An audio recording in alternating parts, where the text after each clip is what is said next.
Bonjour et bienvenue dans ce podcast autour d'une anecdote de l'urgentiste masqué. Aujourd'hui j'ai vécu une situation particulièrement stressante parce que inédite pour moi. Comme souvent aux urgences, il arrive des situations que l'on n'a jamais vécues et même si on sait quoi faire en théorie, il faut le faire en pratique et c'est là que le stress, le bon stress, est présent. Dans le cadre de mon travail quotidien au cœur de l'agitation des services d'urgence, j'ai eu la responsabilité d'une femme de 72 ans dont l'état critiqué nous contraint à réfléchir sur l'incertitude et la valeur cruciale de notre travail.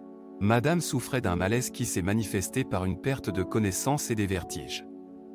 Les premiers secours qui sont intervenus sur les lieux ont indiqué une fréquence cardiaque inquiétante de 30 battements par minute. L'orientation initiale était d'attendre l'arrivée du service médical d'urgence et de réanimation, SMUR, sur place, mais suite à un malentendu, ils ont décidé de l'emmener directement vers le centre hospitalier.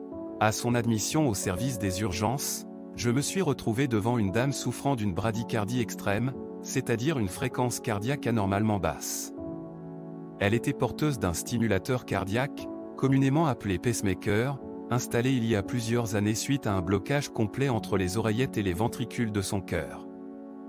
Mais au moment le plus critique de son état, ce dispositif censé maintenir un rythme cardiaque normal ne fonctionnait plus. Nous avons essayé de reprendre le contrôle de son rythme cardiaque avec un médicament appelé Isuprel, mais son corps ne réagissait pas comme nous l'espérions, et ces épisodes de bradycardie se sont aggravés, provoquant de nouvelles pertes de connaissance.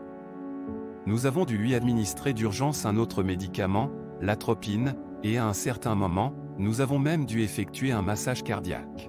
C'est alors que nous avons pris la décision de mettre en œuvre une stimulation cardiaque externe. C'était notre dernier espoir de maintenir son cœur en action, et nous avons soupiré de soulagement lorsqu'il s'est avéré être efficace. L'anxiété dans la salle d'urgence était tangible, mais la détermination et l'expertise de toute l'équipe ont été décisives. Nous avons réussi à stabiliser la patiente, son rythme cardiaque redevenant régulier grâce à l'intervention d'une stimulation externe, en attendant que son pacemaker puisse être vérifié ou remplacé. Cette journée a également servi de piqûre de rappel pour tous sur l'importance de chaque action et chaque décision prise.